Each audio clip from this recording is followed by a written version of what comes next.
Welcome to David and David on Real Estate. Join us as we explore the ins and outs of the real estate market. Good morning, David. And today's a milestone day because we are on podcast number 20. 20. Well, congratulations, David. Congratulations to you too, David. 20 is Team pretty effort. good. Pretty good. It's I have to tell you, I really enjoy doing these, and it's like having a great conversation and talking about a topic that we both love and enjoy, and it's been a lot of fun. Yeah, no, it really is.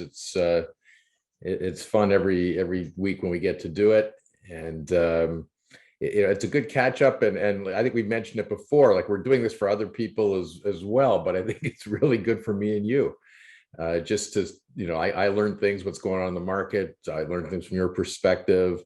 It's just good to, talk about what's going on a little bit. So it's 20 after today, it'll be 20 in the tank and more to come. Some exciting things ahead.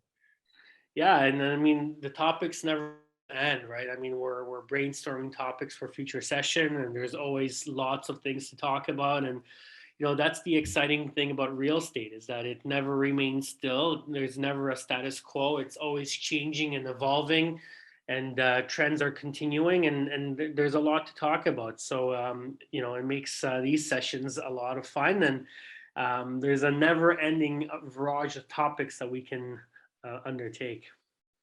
Yeah, and we go through cycles in residential real estate anyways, not so in the commercial market, but in the residential, there's clearly cycles you go through as the seasons change. And like, so does the way we look at our businesses and what's going on in our work and our workload and everything else. So we started doing these in the spring and in a spring market. We've carried it through the summer market, the fall market. Now we're tail end of the fall market and planning, are we going to hibernate for the winter, or are we going to get out there and do some things over the winter to set up for the next spring market? So, we change, and the topics change, and our comments change as the seasons change. So it's interesting. It really is. And what I started to do is, every single time I get a topic specific question from my agents, I actually shoot them over a copy of the podcast that relates and gives them more information about the question that they had. So one of my agents, Sebastian Bielowski, called me last night, and he shared with me that in the 16 years that he's practiced real estate, he's never had a buyer not deliver a deposit check. Right? Oh, really? Okay. Submitting well, lucky him, because lots of experience that. Yeah, no, for sure. But, I was able to give him some guidance. And then I shared podcast number 10, which is seller remedies if buyer is in breach of contract, and shared it with him. I listened to it a little bit. In the very beginning, we did a market update, and, we're talking about how the market's slowing down and coming off the peak, right? And obviously now it's very different. So it's fun to see how the market change and how the cycles ride, and how everything changes. But, there's also so much amazing information in these podcasts, right? And there's so much topics and learning lessons. And, I hope that Sebastian takes a couple of minutes and then listens. And, I think that podcast is really going to help him put a lot of things into perspective. And that's exactly why we're doing this. Right, and give them some guidance as to things to think about, and what to consider, what they've got to do, and then they can dig down a little deeper and ask the right questions and figure it out. So it's a good starting point. And look, for someone like him in that example, maybe he didn't have a check that went bad, but if he happened to listen to the podcast, he'll say, "Oh, that happens to people. And this is what you do if it does happen." So you learn something, and because you never know your next one, something like that's going to happen to you. So why not? Like, we're never too old to learn things. It's always good to learn new things. And our business, as much as, like you and I are seasoned vets, and even Sebastian is a seasoned vet, we're always seeing something new. Like, there's always something that comes up. Yeah.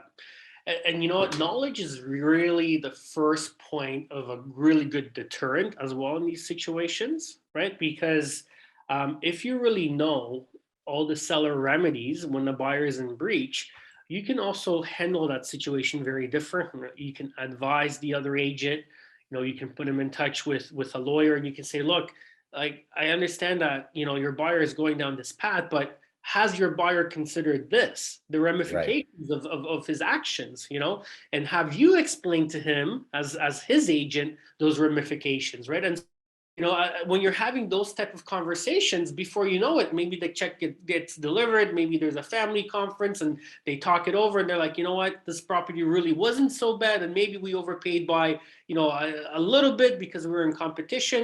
But all of a sudden, looking at the other side, going through a painful lawsuit and litigation, and knowing that this could potentially come down the line, maybe it's better that we just go ahead, deliver the check, buy the property. Market's going to catch up in the next 3, 6, 1 year anyways. And maybe you turn that situation around. Right.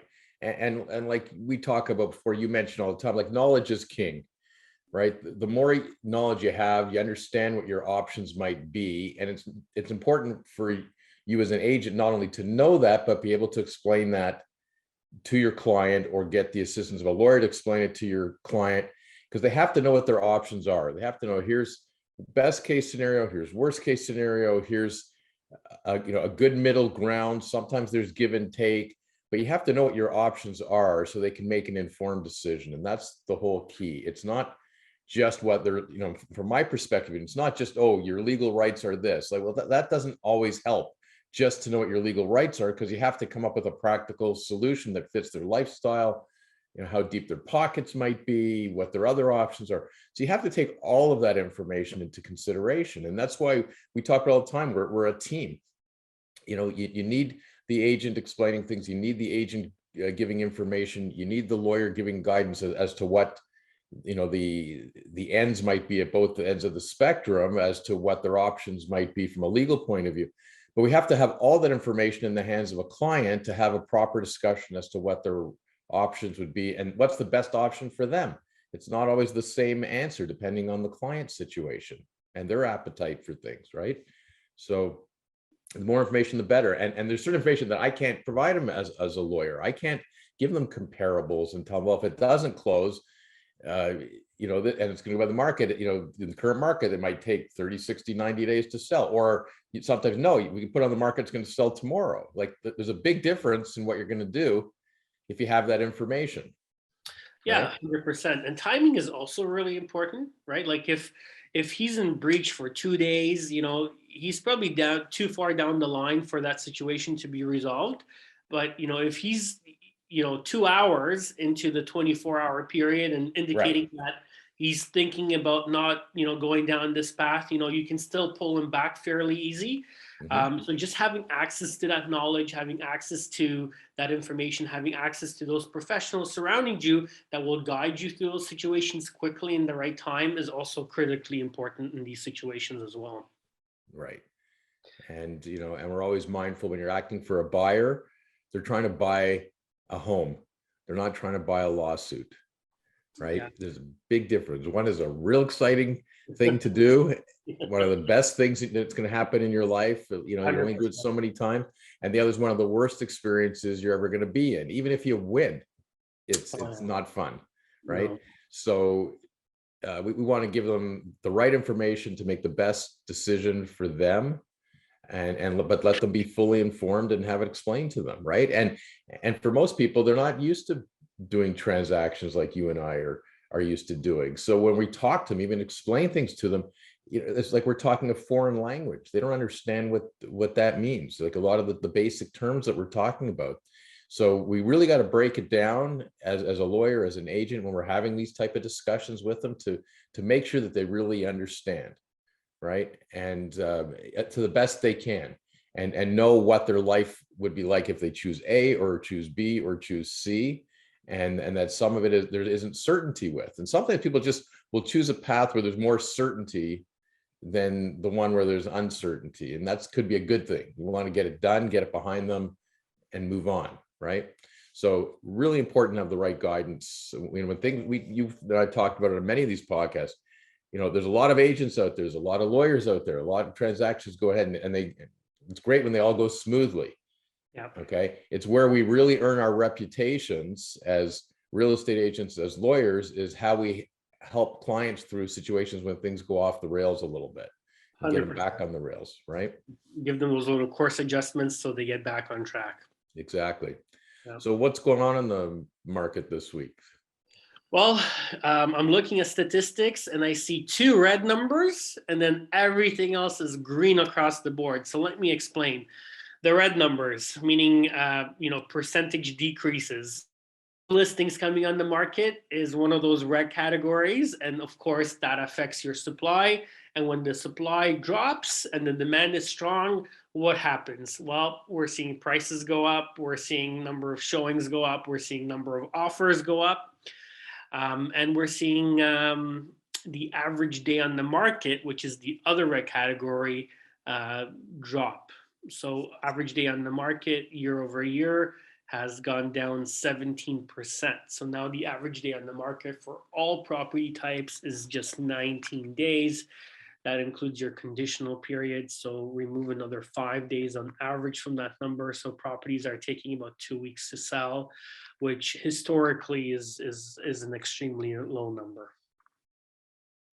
So is that a good thing or a bad thing? Is it? Well, I mean, David, I would love to see some more inventory on the market. That's one, but like I said, sellers are not rushing to list. Part of the reason is that it's really hard to buy in this market and prices are climbing and buyers are in a multiple offer situation and it's hard for them to get in, and virtually every single property that they're looking at, they're competing for. Mm-hmm. Right? Just because there's not enough inventory out there. So there's more buyers looking at that property.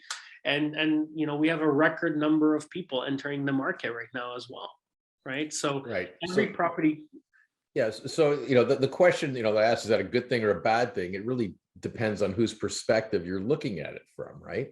So if you're the agent explaining this to a seller, someone's thinking of selling their property and you're coming to them today, David, and you say, okay, if we gotta stage it, you gotta declutter it, we're gonna stage it, and then we're ready to go to the market on Monday. And then you're saying, and once we're ready to go and we go to the market, how long are you telling them to expect till the property sells? Like, what do you say to them when you have those meetings? Well, you look at the statistics, right? If the average day is on the market, then a good agent will aim to be below that statistical threshold, right? So, but again, it depends on the price point that they're in, the market that they're in, the type of property that they're in. You sit down and you do analysis of that particular property in that particular market, and all these numbers are readily available, right? The one thing about real estate is that statistically, you can look at all these things. So you can give your clients really, really good guidance. And then the exceptional agents will always aim to beat those statistical averages. Right. So you're saying the average right now, it's taken about 2 weeks to sell a property, but given your house and the way we're going to stage it and the way we're going to present it, the way we're going to market it, everything else, all the multimedia stuff we're going to have available and done, and the exposure, we think we're going to sell it in less time than that, or we're going to have showings for a few days, and then we're going to hold back on offers, or whatever your strategy is going to be. But you could say, there's a really good chance within the next 10 days to 2 weeks, this house is going to be sold, right? 100%. And you can say that with some relative confidence based on your experience and everything that you're going to do, right? And that's got to be a pretty exciting thing for a seller to hear. Right? Like this isn't going to be a drag it out process for 2 months, and I got to keep leaving my house so you can do a showing, and we got to keep it uncluttered, we got to keep it staged. Like there's an inconvenience to that for a seller, right? Seller doesn't want that for 2 months. Huge inconvenience. I mean, it's really a disruption their day-to-day lifestyle, right? They got to keep the house clean.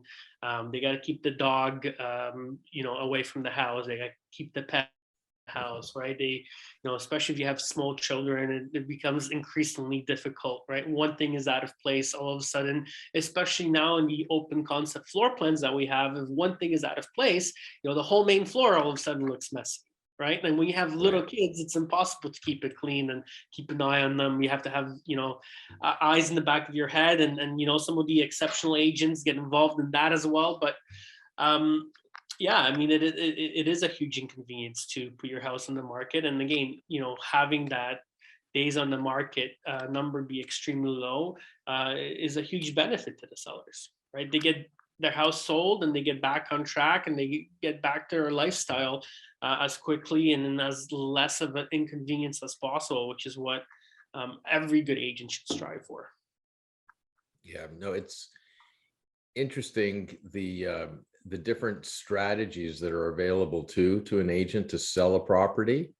And I think that's something that's not appreciated sometimes by the community at large when they think of a real estate agent. Say, oh, this house is so nice, anybody could sell this thing. All they got to put up a sign and it's gonna sell itself, right? And that's the case, I guess, at a certain percentage, where certain houses are easier to sell, but it's incredibly difficult. Not difficult because it gets done all the time. I mean, it's not the right word, but there's a process. There's a very thoughtful process that goes into selling a property, even if it's a really good house or a good structured house or good condition, with all the staging that goes on and the timing of hitting the market and the strategy of whether you're holding back offers or not holding back offers, how you're pricing it, or, are you gunning for multi offers? Like there's a lot of different strategies that go into this, right? And it's really important to have the right guidance by an agent on this.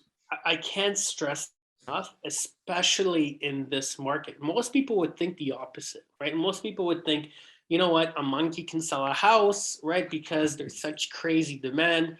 But a monkey can't close a house. We got to keep that. That's a true statement too, right? But David, there is such a big difference in representation, right? And when the market is really active, you have 15 offers competing for one property. Having the right agent could make a difference of hundreds of thousands of dollars to your bottom line. I can't stress it enough. And the sad part is most people will never know if they made a mistake or not, right? They list the house, they get full asking, they're really happy, right? But Right. if they had that other agent, that could really, negotiate and understand body language and understand the art of negotiation and really go back to those offers and tell them, listen, this is a unique property, you really have to sharpen your pencil and you got to come back and you got to look at this and did you see this comparable around the corner, and I don't know if my sellers are going to really accept this, maybe we're going to go back to the market, maybe we're going to change our pricing strategy, and all of a sudden emotions take a hold of those two buyers, right? And you don't know where that negotiation is going to end up, versus the one agent that says, oh, you know what, we got full asking, this is a great, Mr. Seller, are you happy? Yes, you're happy. Terrific. On to the next property, right? So there are different agents and there is a different quality of representation out there, and having the right agent that will really go the extra mile for you is so fundamentally important, even in this market. I would say maybe even especially in this market. Well, it's really important. I don't know how far back, maybe you'll remember when this concept of staging came in. 10 years ago, 10, 12 years ago. About 10, 12 years ago? Yeah. Which is really something, because, if you think of it, before that, everybody just cleaned up their house. You go in, you said, no, you got to clean up. Maybe, there was certainly a concept of you got to declutter a little bit, right? We got to, get rid of some of the personal stuff that's in the house and get rid of some of the clutter and stuff like that. But then, it went a step further to this concept of staging. And I hear it back from people all the time, because we have clients, that buy a house, they're so excited that, they send the offer in, we get them set up, we start the process. And then they go and they've got certain visitation rights, like beyond an inspection. Usually the inspection is pretty quick. The house is usually still staged, almost always still staged when you do the inspection, because if the inspection doesn't go good and we waive, they're selling it to someone else. But now, a month goes by or something, and or a couple of weeks go, and they got to visit, right? They're going in to show their in-laws the house they bought, or they're going in to take measurements. And then I get a call sometimes, like from they're going, wow, that's not the same house. Like, they put all their stuff back in there. It looks like a mess. I thought these people were the cleanest people. It's a pigsty in there. Now I'm worried about are they going to trash the place before they get out? It looks like a completely different house because everything, truckloads of stuff was taken out and now truckloads of stuff have been put back in, and it doesn't look the same. So you just have to remind them, well, you're not buying all their furniture and all their junk and all their clutter. Like, that's all going to be gone. Remember the house the way you saw it, because really they're showing you the potential of the house, what you could do for the house, right? And most people don't walk in and say, oh, I love this, and I love all the furniture and the layout. Can I buy it with all the furniture, right? They're trying to imagine it with their own stuff or what they want to do with it. But it's really amazing how sometimes it can look like a completely different house, staged and unstaged, right? And we see it all the time, like we're in these homes, we see it all the time. It's amazing what a little bit of paint and maybe a backsplash that costs a couple $100, and some new light fixtures, and then some even accent pieces. It's amazing what it does to a house, to a property. How a coat of paint can brighten up space, make it look bigger, make it look more inviting, make it look warmer, right? And we do this every day. Like, this is an art form that we actually specialize in, and we love it, and it makes such a huge difference to the bottom line of the sellers. It's unbelievable, but it makes a big difference to the buyers, right? Because the buyer can really form a really quick emotional connection with the property and really envision themselves in that space without any hurdles or boundaries. Right. And I think that's the whole key. When you go into a place, you've got to, you sort of, at some ways, have to get a sense that, can I live here? Not, something, I like it, I don't like it, I like this room, I'm not sure about this room. But at some point, the buyer's standing in the house and they're saying, can I live here? Is this my kitchen? I can spend so much time in the kitchen. Is this the room that I'm gonna really be spending the next number of years in? Or is this the bedroom? Does this feel like a comfortable room for me to sleep in, right? And a lot of it comes down to that. So when you're staging and doing things like that, you're just trying to open their imagination and get them to think about that and think about them being in that house. Can they make it work? They're not, once they actually put their own stuff in there, it's not going to look like the staged house either, but it helps them think about it, how the possibilities for the house, as opposed to how the current homeowner is living in the house. Right.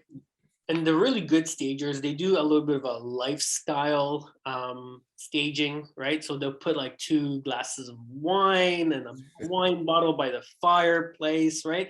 So, when you walk into that room and the fire's on and you see that lounge, you're like, oh, I've had a long day. I could sit there. I could sit there by the fire and have a glass of wine. Glass of wine and look out at that ravine, and honey, this feels like home.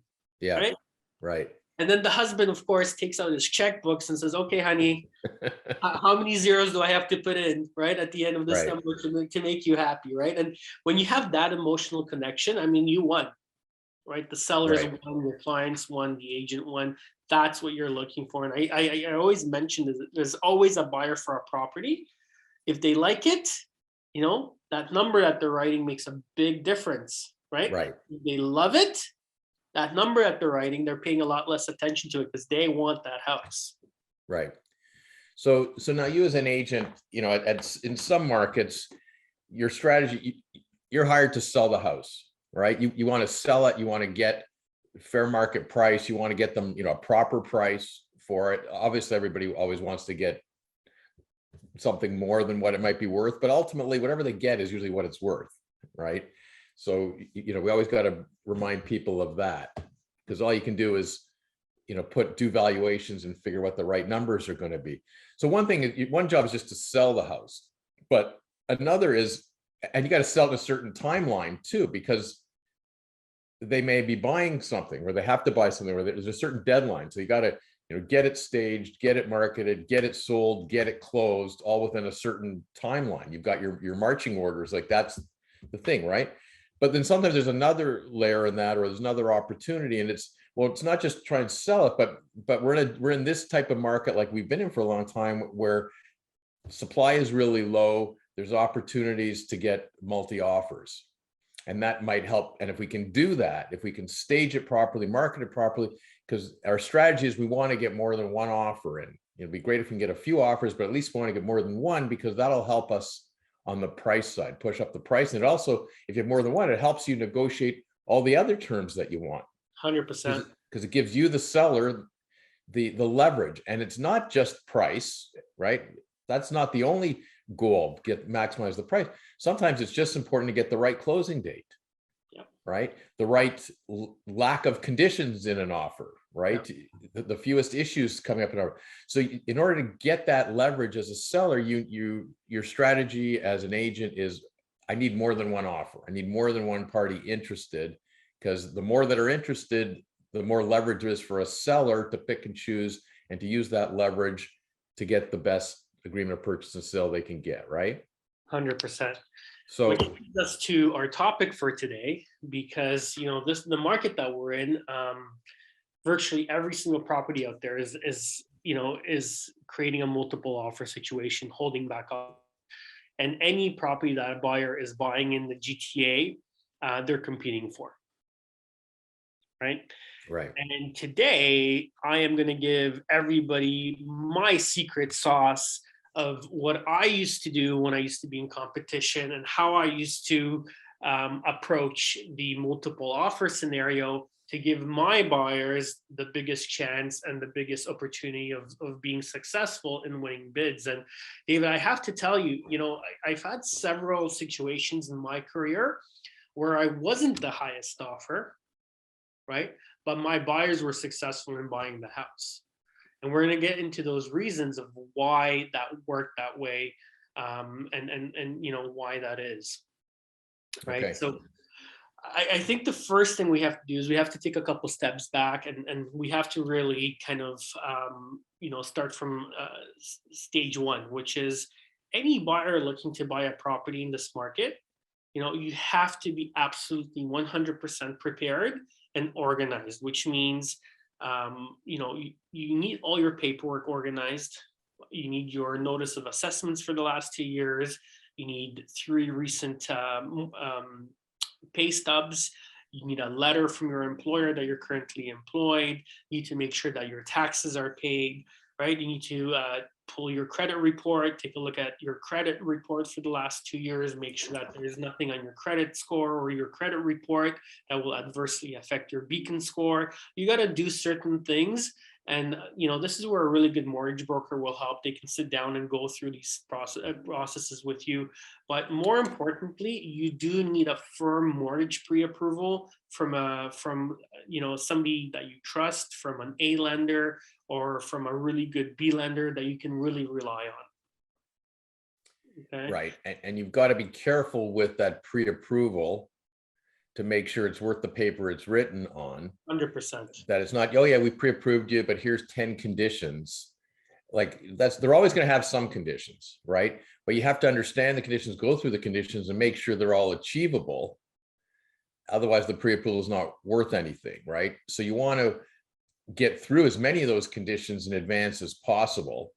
And there might only be a couple left at the end. And, the last issue, we got to see your agreement of purchase and sale once you sign a property, right?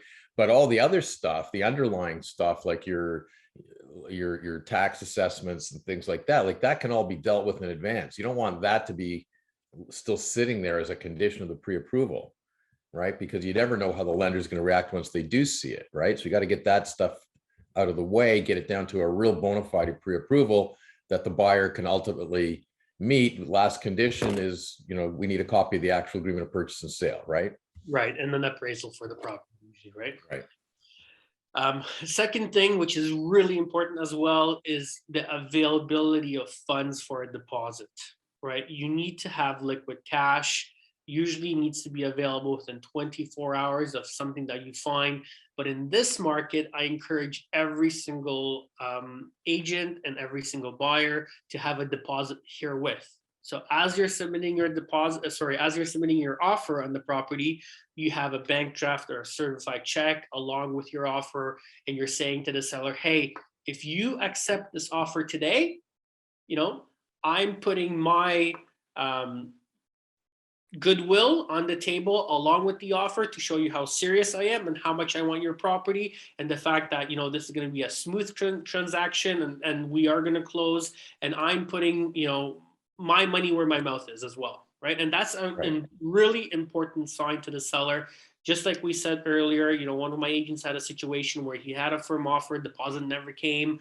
They're back on the market today. This way of presenting your offer ensures that that doesn't happen and gives the seller an extra layer of security, which is exactly what they're looking for, and will give your offer, like, think about it, if two other offers come in, they don't have their deposit checks with them, right? Even though the agents are swearing up and down, and I've won multiples like this, right? I've won multiples like this where, again, other higher offers are slightly higher, and reputable agents are swearing up and down that their client are going to bring in the deposit check tomorrow. I have a firm offer. I have my deposit check along with the offer. Guess what? I'm winning that offer every single time, because there is absolutely no assurances that when that buyer goes to bed that night and starts talking to his wife and says, honey, did we really make the right decision? Or did we let our emotions get the best of us? The next morning, like, you know what? I don't know if we did the right thing. Right? Right. If they accept my offer, never in the same position. Right. And even though, like, 24 hours is sort of a standard, like it's built right into the agreement of purchase and sale usually. Like you're providing your deposit upon acceptance or within 24 hours or whatever is negotiated for that. It's not a long time period, but that's an eternity sometimes in a multi-offer type of market, because it creates that uncertainty for that day, and there's always the possibility that winning buyer doesn't go ahead, doesn't show up with the deposit check, and it's possible that you lose other people that were in line too. You lose other opportunities for those that were presenting offers as well. Yeah. Right. So you might lose your actual buyer, but you also might lose one or two other people that were interested during that 24 hours because they're moving quickly on to the next property. So like that's a real important strategy. Yeah, not only are they moving quickly onto the next property, but they're also getting cold feet and questioning the whole process. Hey, like if another person changed their mind on this house, are we making the right decision, right? So indecision starts creeping in, and people start questioning, like, oh, what happened here? Like, somebody paid this price and then they decide it's not worth it. Like, are we making the right decision then? So when that situation happens, it's really hard to control the human element, and you just never know. If you lose the second highest offer, that could be a big difference to the seller, right? And now it impacts the whole strategy. What do? Well, do you put the house back on the market? Do you hold back offers again? Do you not hold back offers? Do you put at the price that you got and hope that somebody else pays the same thing? So it really creates, a messy situation that's difficult to navigate, right? Yeah. So if you have an offer, it's firm, you have the check, it's a done deal. Right. And this does happen. I mean, it hasn't happened to Sebastian in his years of doing it, but it happens all the time. I get in trouble all the time, at home, just to talk a little personal now with my wife, because some of the clients that I act for are friends of ours and relatives of ours. And when I get retained on a transaction or I'm involved in negotiations between purchase and sale, I can't tell my wife, oh, our friends, Joe and Mary are selling their house right now, and I'm helping. I can't say anything to her, and I can't say anything until they tell her something. And then, so did you know Joe and Mary? So yeah, I knew about it. I was involved. Well, why didn't you tell me? Because I can't tell you. We've been having these conversations for 40 years already, because I can't tell her, and she knows it. But each time it happens, it's a new incident. But it's happened recently to us with good friends of ours. Sold their house, and the conditions were all dealt with me, but the last thing was the deposit. It was supposed to be 48 hours to get a deposit. So I don't say anything to my wife to say that, fictional Joe and Mary sold their house, because it was on the market for a long time. It was a tough sell, because it was just only because in this, it was a high priced house, great house, just high price. So it doesn't get these multi-offer situations the same way. Right. And she says, oh, I just spoke to Mary. She sold the house last night. That's so exciting. And why don't you tell me? Well, first of all, I can't tell you. We've had that conversation for 40 years. But second of all, it's not firm yet. Why isn't it firm? Well, I can't tell you why it's firm. Oh, you're such a, because I can't tell her. You're holding back. So I go through this stuff, but I can't say anything. But in my mind, it's not sold. We don't have the check yet. And it's, and it was like a $750,000 check we're waiting for. It's not like, $10 we're waiting. It's a big Right. house. We need a significant amount of money to go, and we need certified funds, Right. right? It's not, to me, it's not sold till you got the money in hand, right? So here, you're explaining this to people. So you want to win the house, you want to win the bid, you got to come up with the money, have it in hand. It's done, right? 100%. And it's such a strong strategy. I can't stress this enough. If you're competing in the multiple offer, do yourself a favor. You don't want to go back and show that same buyer another 20 houses and, always hear about, hey, how this house was the one that you lost. You got to put your best foot forward. And that's a great strategy that's going to get you there. Yeah. The other thing I can't stress enough is that you have to draw outside the box, right? And you have to do things a little bit differently if you're competing and if you have a buyer looking for a property, right? You got to knock on doors, you got to talk to neighbors, you got to do things a little bit differently. If a buyer tells you, hey, I'm looking in this radius, do a geo-targeted Facebook campaign to sellers and hey, I have a buyer, click here for more information. And then when they do, maybe have a little video that the buyer created. And I did this in a neighborhood in Toronto. I had a family that grew up in a very, very particular neighborhood within the small little park, and they were only looking on like 6 streets. So that's what I did. I did a geo-targeted Facebook campaign. And when you clicked on it, a video popped up of them standing in the park beside a very recognizable landmark. So everybody that lives there would recognize the park. And there was a big, big, big rock in the backyard. And they did like a 30-second video of how they grew up in this neighborhood and they'd love to get back into this neighborhood, and he'd love his kids to be able to play in the park and go to the school. And it's a unique way of looking at it from a different perspective and drawing outside the lines in this market to really go that extra mile for your buy property and not compete for it. Right. Because if one of those sellers reaches out to me and says, hey, you know what, we were thinking about putting our house on the market, guess what? I'm having a conversation with them even before the house is on the market. Yeah, right? no, that's pretty amazing. That's pretty amazing. And what type of cost is involved in doing that, and how does that work? What are you telling a seller? Are they laying out money for that, or are you laying out money to do something like that? Well, remember, in this case, I'm representing the buyer. I mean, a buyer. Sorry, I meant the buyer.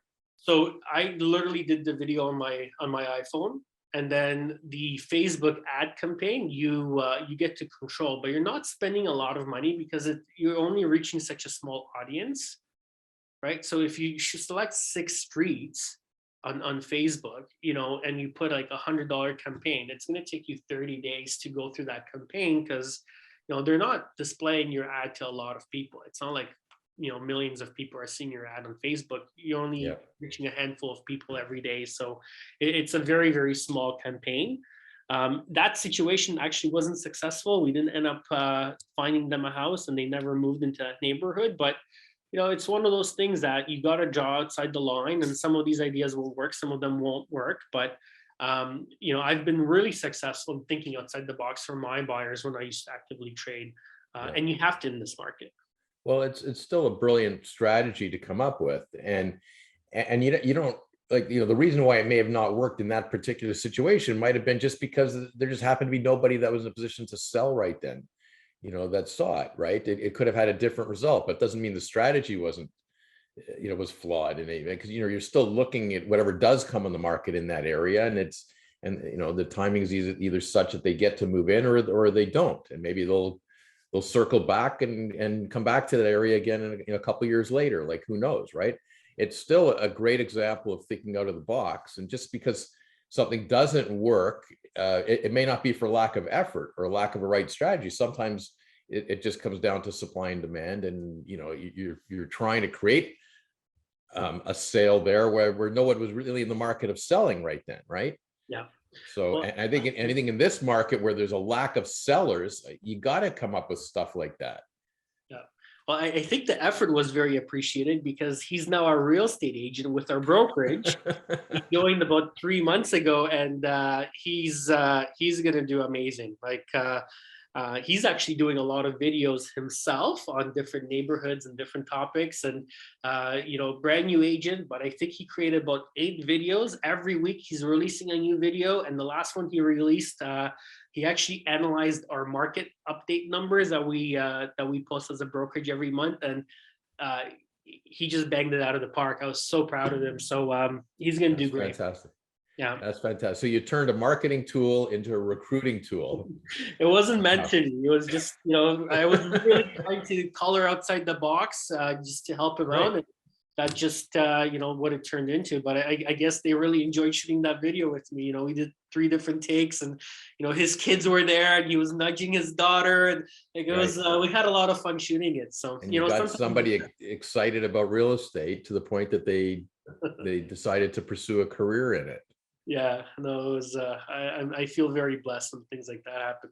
Yeah, that's why we do this, right? Like we want, I think if we can instill this passion in other people, that's probably the highest form of compliment we can get. Yeah, well, it's funny, you and I talk about real estate, and and we talk about it in our intro to this podcast about the passion that we have for real estate, which is why we're in the business, why we enjoy it, and we do it. And it's just funny how like we're not unique to that. It affects other people that way, and some people just get into it on the same basis. A good friend of my daughter's just became a real estate agent, and I've known this girl since she was a little kid. One of the brightest people I've known and come across, and her friends often.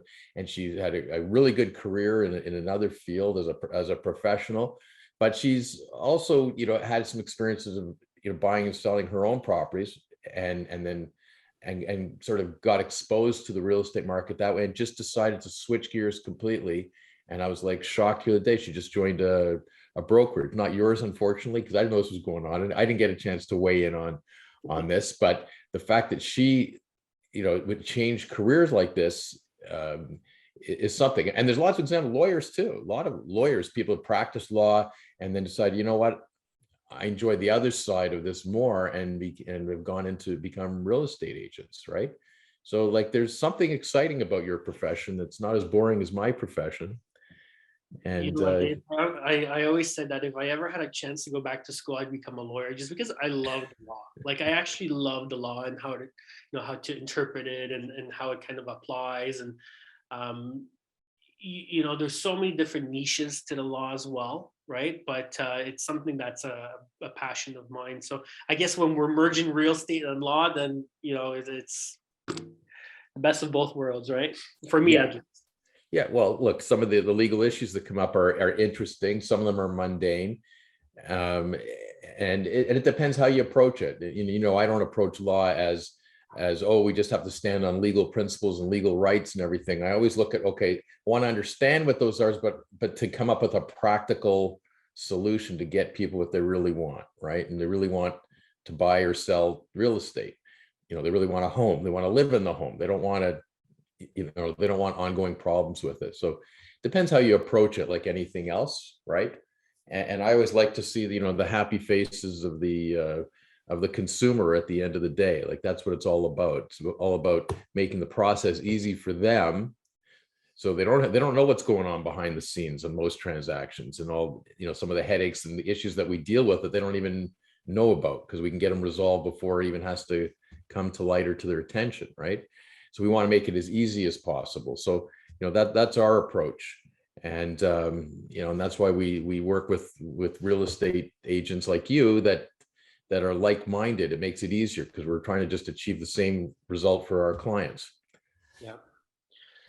So get back to the buyer side of this. You're facing multi-offers, and you got to be thinking out of the box. What else you got to do?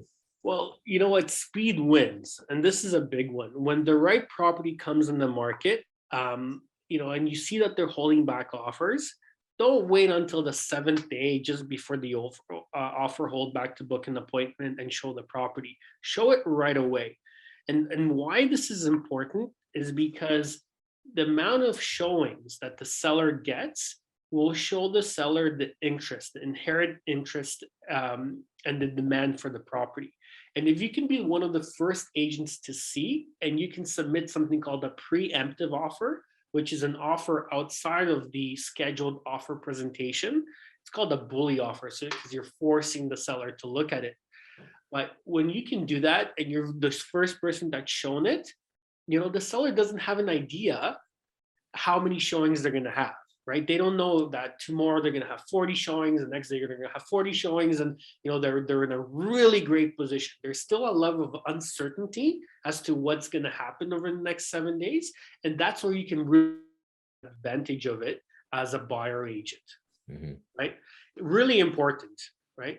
The other thing that happens is if you don't do this, another agent will bring in a bully offer or preemptive offer. And if you're waiting until the 6th or 7th day to show the property might be sold, even though they're not waiting or looking at offers for 6 days. But if a bully offer happens from a different agent, then all of a sudden, if you didn't show the property, you wouldn't even know that happened. And now the property's off the market and is sold even before you got a chance to see it. So speed is really important. When the right property comes on the market, show it, talk to the listing agent, build a rapport, and send in that bully offer along with the deposit, build rapport and really work hard for your buyers to win the property. So speed is really important.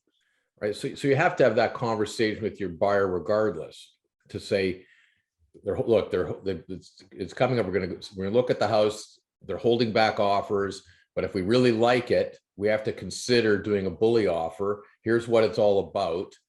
And if you're coming in a bully offer, you're coming in with a higher price because you want to encourage them not to continue with this process of holding back offers, right? So you're coming in with a higher price. You're coming in with less conditions or no conditions. You're agreeing to their closing date, even though you may have wanted a longer closing. That's something you might have to agree to a shorter closing, things like that. You have to have that conversation. And then part of the conversation is also, and if you don't want to do that, if you're not comfortable with doing that, you'd rather wait, chances are somebody else might come in with a bully offer. We may not even get an opportunity to bid on this thing. So you got it right. You have to have that explanation, that conversation with your client. Yeah, 100%. And I mean, a bully offer is challenging in and of itself because you have to give the seller a reason to look at your offer, right? If you give them a full asking price or below asking price, there's really no motivation or no incentive for them to alter their selling strategy. You got to make it worth their while to look at the bully offer. But, by this process, your buyer should have already been informed as to what the market's doing, what the true value of the property is on the market. Right. You should have a really good understanding of, what the process is going to look like come offer presentation date. This is probably not going to be the first offer that they're submitting on a property. They've already gone through this process. They're more educated. They understand what the market's doing. They understand the true value of this property on the market. And then it's really easy to navigate, right? Property is listed for $999. You know that the value is 1.2. Okay, we love the property. We don't want to compete. We don't want to have that one crazy offer with 15 offers that's going to go insane. So, maybe we offer $1,025,000 today, but, we get the seller to agree that, they get to go back to their life. The house is sold. Everything returns to status quo. They have an amazing offer, money in hand, deposit along with the preemptive offer, and it's a done deal. Yeah. And so they have to understand the strategy. They got to be prepared for it. Sometimes it takes people losing on multi-offer bids first to see what happens, to say, okay, the next one that comes up that you really like, we got to be prepared with a bully offer and go through that. And you can see why. Sometimes it just takes that experience of losing out on multi-offers for people to say, okay, now I get it. I get the process. I don't want that to keep happening. So if we can try a bully offer, let's go for it. And I get it. But one of the issues that comes up on this thing is what do you do with inspections, with the opportunity to inspect? Yeah. What are you telling the buyer there? Yeah, and a lot of people are under the assumption that when you're competing for a property, you don't have the opportunity to do a home inspection, because if you put a condition in your offer, you're already that far behind the 8 ball. But that is not the truth. A lot of the times you can do a home inspection before actually submitting your preemptive offer. And I mean, our industry understands that the market is really hot and things are moving really quickly. We have an amazing in-house home inspector, Ray Zamet with House Masters. Has been one of our key partners for, I think, 17 years. Like, I mean, the guy is highly respected in the industry. He's also a former engineer, just a terrific resource to have in your team. And Ray knows that, hey, if this situation is happening and he gets a call and he needs to go in and take a look at the property today, he's going to make time, especially when that call comes from our office, because the relationship we have with him, that he's going to make time to go in and see that property. He might not have the opportunity to do a full house inspection, but he will look at the major systems, the roof, the foundation, the plumbing, the heating, the air conditioning, the windows, just to make sure that, those major ticket items are okay. And if there is time, he'll do even a further, more thorough home inspection as well. But at least it gives the buyer the confidence to really proceed with that best number, right? If they're buying the right house and all those major systems I just mentioned are in great working order, the roof's been updated, the windows have been replaced, the furnace is new, maybe that buyer is going to have the confidence to increase their offer by $10,000, $15,000, $20,000 because they know that for the next 5 years they don't have to worry about those major expenditures. And the opposite is also true, right? If they do a inspection before submitting the offer and the roof needs to be done, right, then they have to factor the cost of replacing the roof in their offer presentation and their offer price that they're offering. Yeah. Now, first of all, Ray's a great guy. Like, he's just a nice, great human being. He's a real pro from my experience, and he's thorough, and it's great to talk about him here. And actually, we should get him on. I would like that. I think Ray would enjoy that as well. We should have him on one of these podcasts so we can really discuss some of these issues with him and see how he approaches it. But that's really important both ways. It's great to know that the house is in good condition and you don't put much money into it, but it's also good to know the other side. Well, Ray said, we got this issue. We're going to ballpark it. Maybe we got it over the next year or two. We got to put $50,000 into this place. So that's important information too. So I was like, okay, we can get this for $1.2 million, but we know over the next while, we're going to probably put 50,000 in to make it good for the next 10 to 15 years. And that's still affordable to us. So at least we have that full knowledge going in, right? So either way, knowledge is king. Like, you have to know what you're getting into. So another important part of the team is having someone that can do a proper home inspection in a timely fashion so you can go in that way. Yeah, and the other strategy we're seeing that listing agents are doing is they're doing a home inspection that they're paying for, and they're giving a copy of that home inspection to anybody that requests a copy. Now, personally, I'm not a big fan of this. I always prefer the buyer to do their own home inspection, right, and have their own home inspector look at the property. But if you do have to rely on the home inspection that the seller has provided, I would go a little step further and I would attach a copy of it as a Schedule C in the agreement of purchase and sale, and just insert a little warranty in Schedule A, something along the lines that the seller warrants and represents that there are no issues to the best of their knowledge outside of this home inspection that have not been addressed or brought to the attention of the buyer, blah, blah, blah, blah, blah, blah. Right. I love when you talk legalese, especially that's the way I draft, with a lot of blah, blah, blah, blah, blah at the end of my clauses. But that's really important because the inspector is hired by the seller. Okay. If the inspector made a mistake or left something out, whether it was deliberate, negligent, doesn't matter. If something wasn't correct on that inspection report, the potential buyers that all got a copy and the actual buyer that succeeded has no recourse to go against that inspector saying, hey, we relied on your inspection report and you made a mistake and this cost us money. So, we suffered damage because of you. But the inspector says, well, I didn't do a report for you. We didn't enter into a contract. I did it for the seller. So there's no privity of contract. There's no contract between those parties. So you got to be careful when you're relying on that. So the way you're doing it, you're turning it around and saying, okay, we can't go back on the inspector, but we're turning that into a schedule to the agreement. So at least we have recourse against the seller, that the seller's making those representations and warranties. So if something goes wrong, you can go back at the seller. The seller might go chase the inspector if the inspector blew it, but the buyer can't. The other way to do it is they say, okay, this inspection report's available. Will the inspector agree to provide a reliance letter or a transmittal letter to the buyer saying, even though I was hired by the seller to prepare this, I agree that the buyer can rely on it too. So that's what a reliance letter is. I agree that the buyer can rely on this letter too, is the same way as if he hired me and paid me for this. So if something goes wrong, they can rely on it directly. Now, some inspectors will give you that. Sometimes they won't give you that. Sometimes they'll give it to you for a limited period of time, or they'll put a bunch of conditions on it. It's something we can talk to Ray about when we get him on, how he approaches that. This comes up a lot on commercial transactions too, for different things. There's been certain inspection reports. So we want to make sure we get those transmittal type of letters or reliance letters so that someone can rely on it. Otherwise, you have no recourse as a buyer, right? But if you can get one or those other things, either your strategy of attaching as a schedule and at least getting the seller on the hook with reps and warranties, or you can get a reliance letter. Now the buyer's in a better, more comfortable position because it's not their home inspector, right?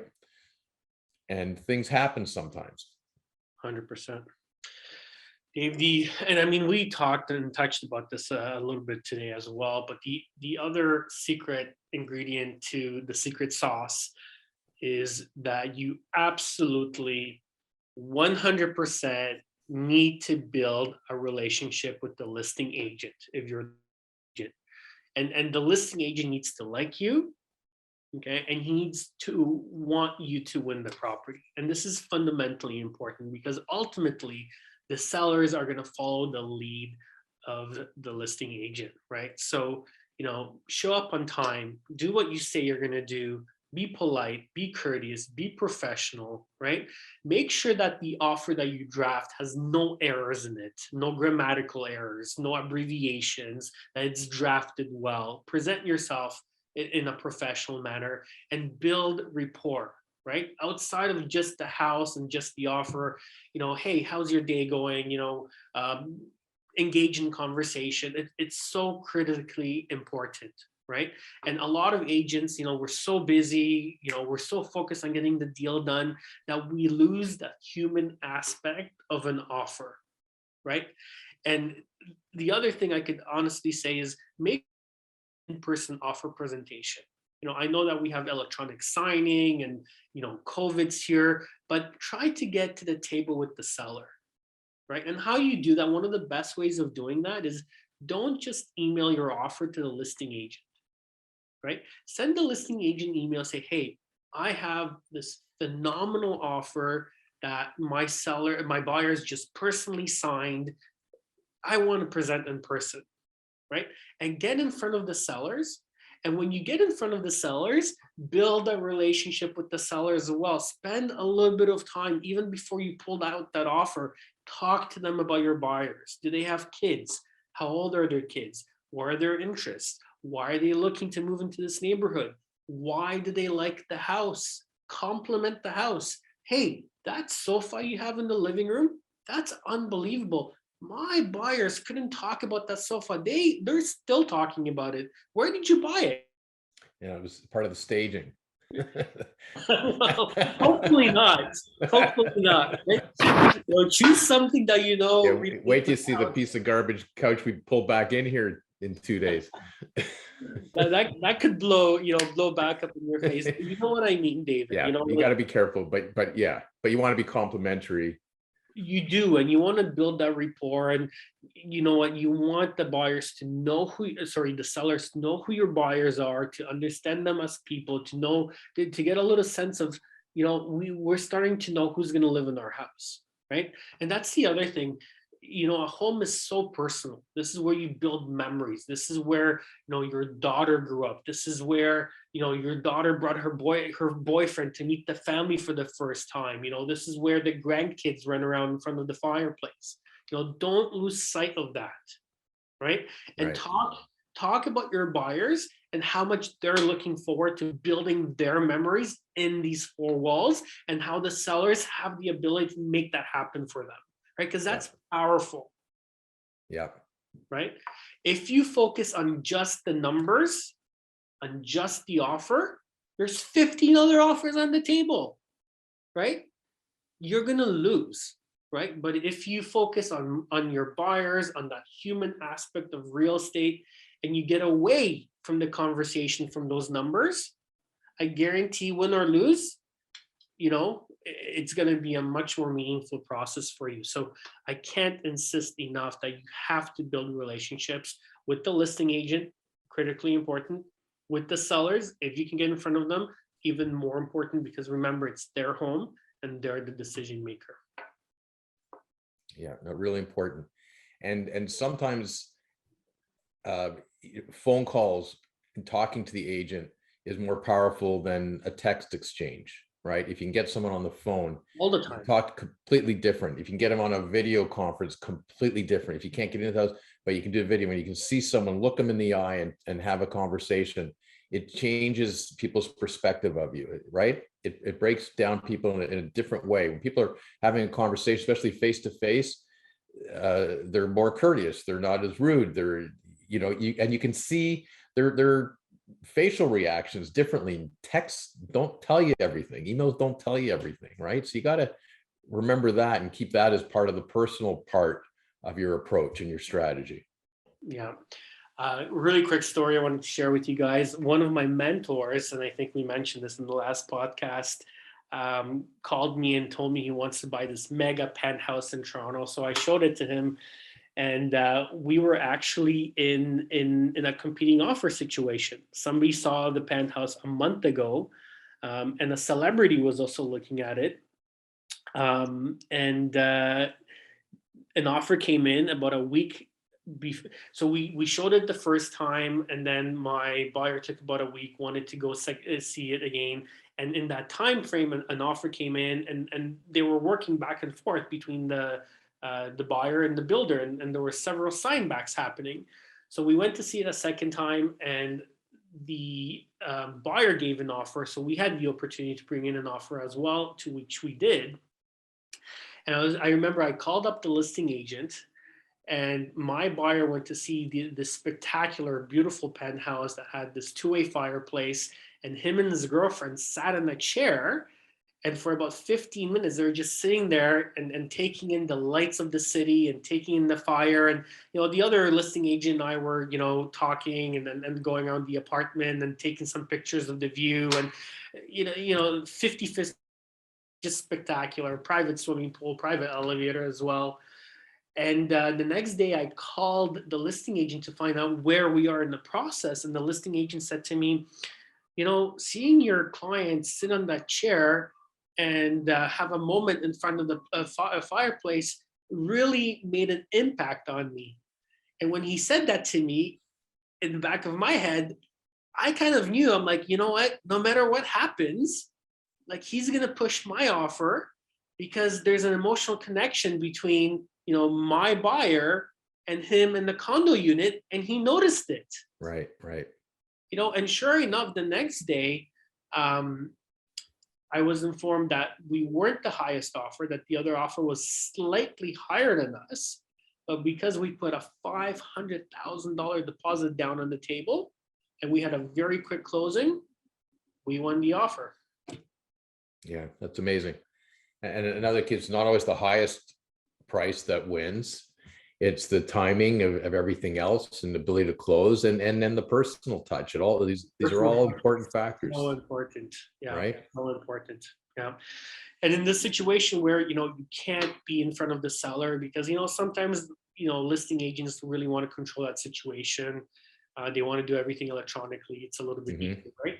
You always have the ability to write them a personal letter or send them a picture of the family, that the listing agent can include as part of the offer presentation on your behalf, right? Even a small gift, like, if you have a winery or something, I'm throwing stuff out there, right? But even like a personal gift, like even maybe, hey, this is our favorite chocolate, or like here's a gift card to Starbucks. We actually had a Starbucks coffee when we came to see the house, and we're associating Starbucks with your property, and we love Starbucks, and and we wanted you to have that same enjoyment as you're reviewing our offer.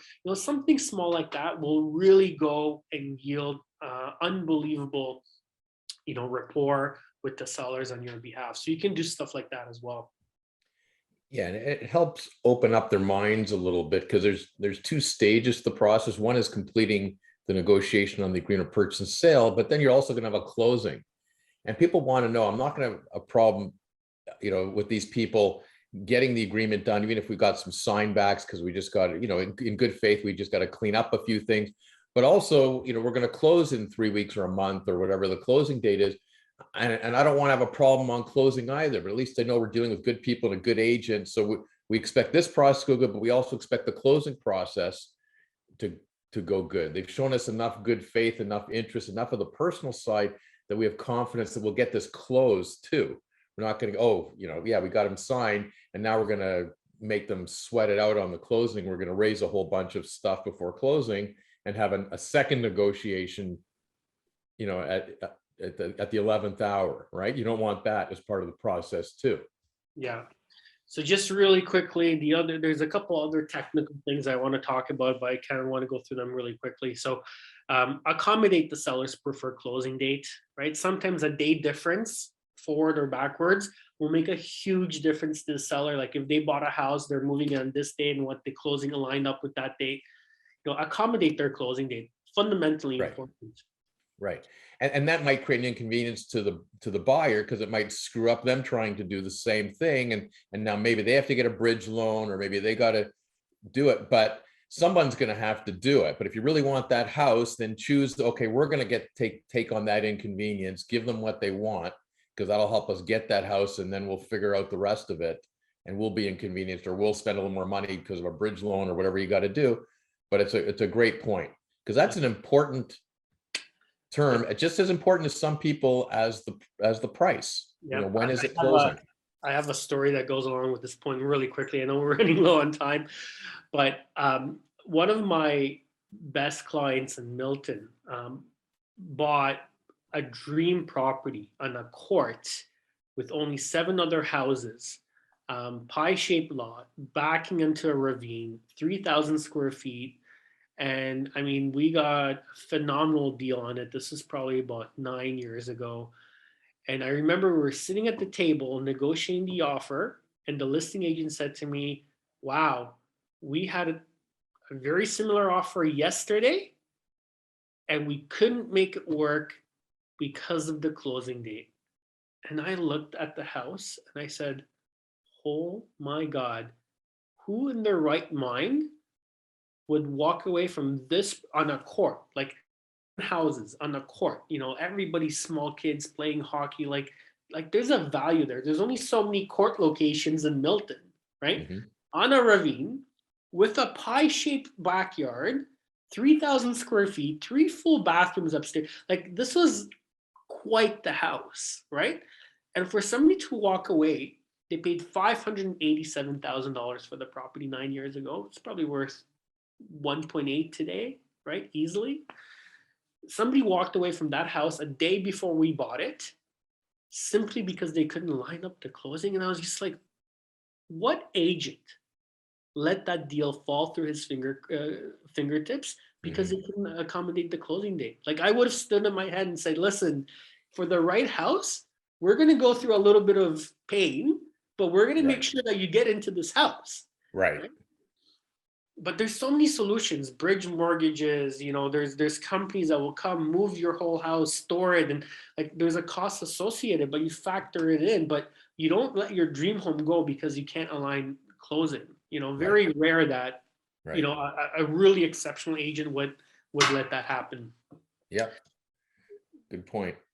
The other thing I wanted to say is agree to the seller's exclusions, right? So if they have a chandelier that they want to take from the dining room, or if they want to take that billiard table from the basement because it has sentimental value, agree to it. It's going to give you it's going to give you a lot of brownie points with the sellers, right?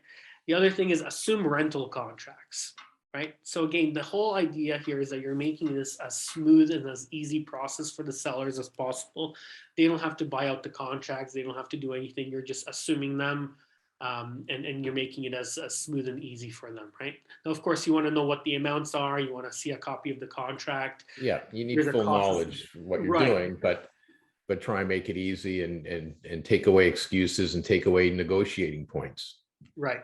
And the last point is, no conditions in the offer, which is kind of self-explanatory. And again, we talk about home inspections, we talk about the financing aspect, your due diligence beforehand.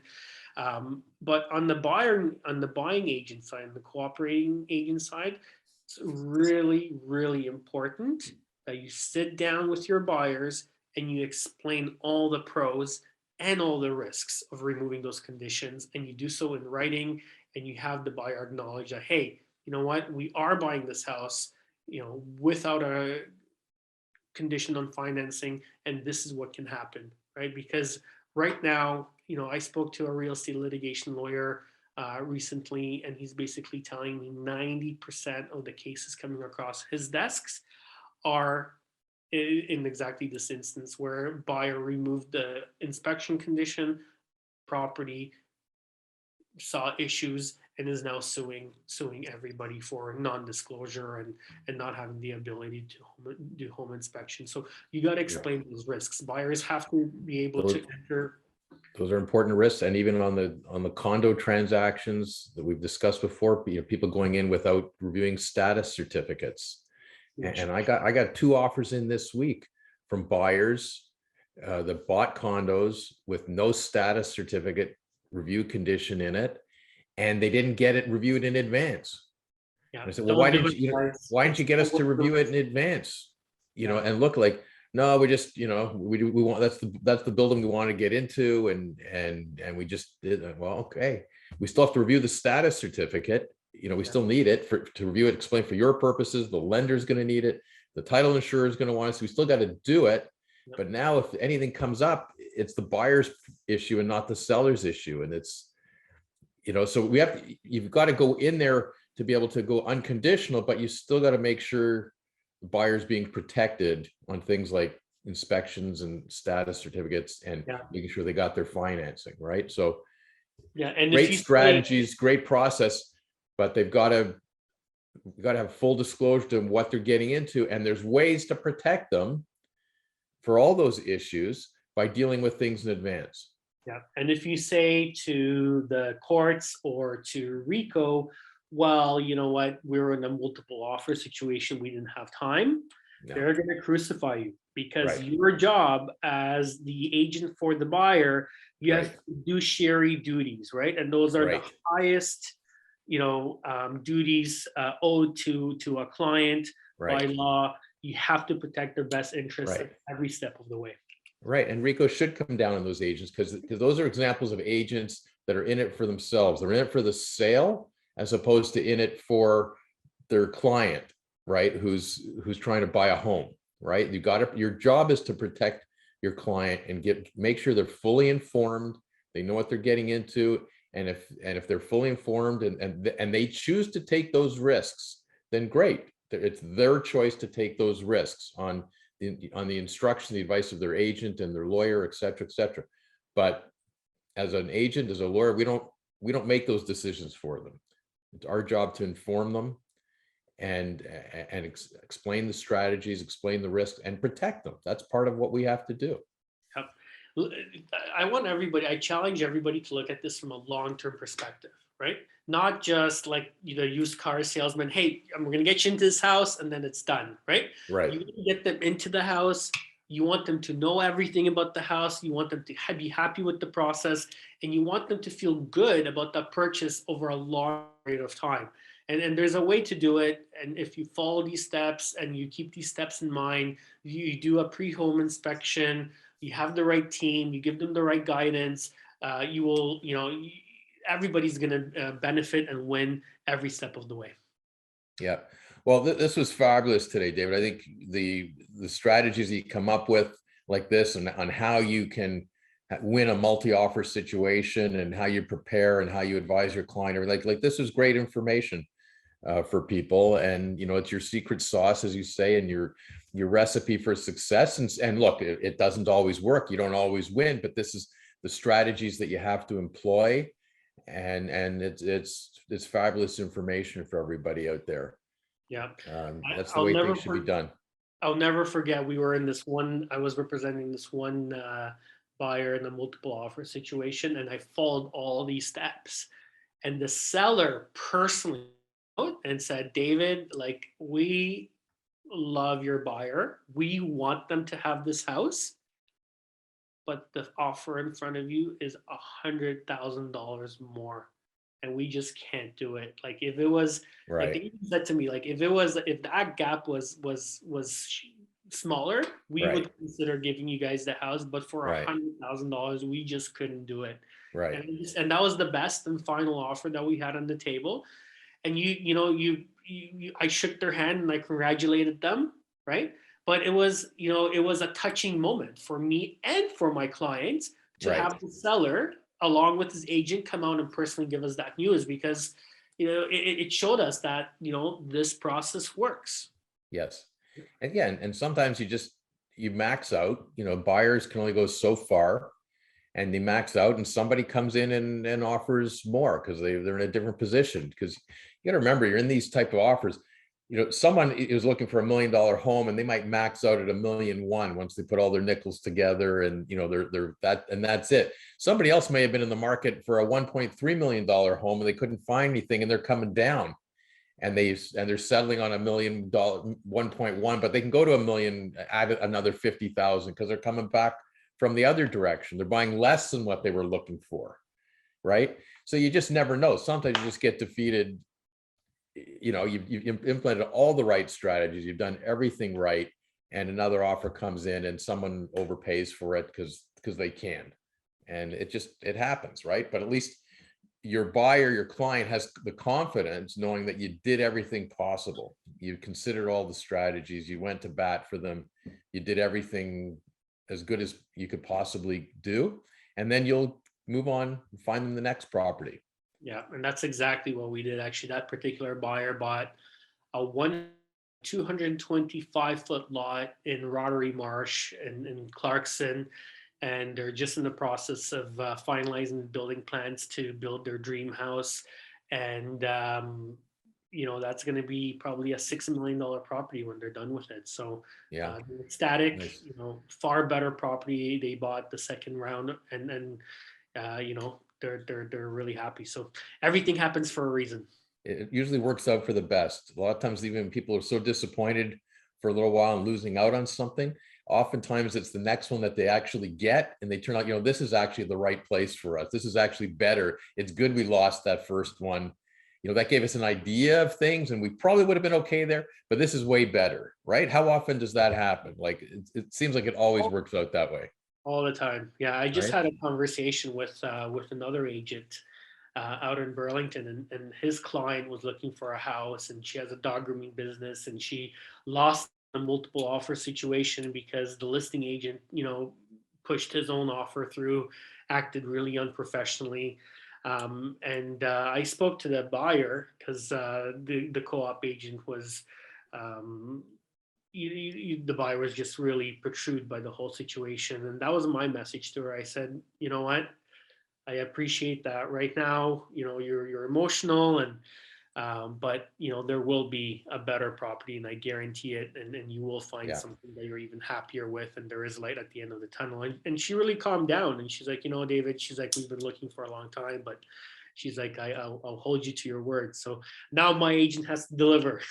Yeah, but that's where your credibility as an agent and your credibility as a broker comes into play too. If they can see that all the work you've done, how hard you're working with, the strategies you're coming up with, the things you're explaining to them, the manner of your explanations, and the way you manage their expectations, which is really what you have to do, because sometimes they're going to succeed the first time out. More often than not, they're not. And it's a tough situation to go through if you lose on a bidding process, you lose on the next one, you lose on the next. It's hard, right? You get excited, you get built up. So it's really important to have the right agent involved, and the agent's doing the right thing in terms of managing expectations and giving them the correct information, right? When they do, ultimately, they'll get something and they'll be happy, and they'll realize the rest of it was just a process that they had to go through to get to the right place, the right home for them, right? Yeah. And at the end of the day, there's going to be a good story, good happy ending for them at the end of the day, right? 100%. So guys, I hope you enjoyed, podcast number 20. I still can't believe it. But this was, I think, a very important podcast because of the market that we're in, and all the multiple offers that we're seeing, and buyers are frustrated. So rely on some of this information, and I guarantee you, if you build rapport with the sellers, you build rapport with the listing agent, you follow my advice, you are going to be far more successful in winning some of these multiple offers. Yeah, fabulous information today, David. Great discussion. Yeah. I certainly learned some things, and it's always a good day when I learn something new.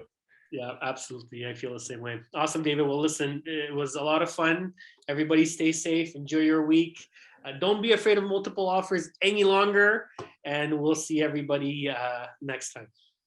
Podcast 21 is coming up before you know it. We'll see everybody next week. Thanks, David. Have a good week. You too. Bye-bye. Welcome to David and David on Real Estate. Join us as we explore the ins and outs of the real estate market and dive deep to understand the issues affecting buyers, sellers, investors, and businesses. If you love real estate as much as we do, sit back, relax, and gain an insider's edge to the exciting world of real estate. David Gorski is a broker and the owner of Sutton Summit Realty, a powerhouse brokerage providing guidance to over 180 realtors. And David Korman is a partner at Kormans LLP, a respected law firm specializing in residential and commercial real estate transactions, with offices located in Toronto, Mississauga, and Markham.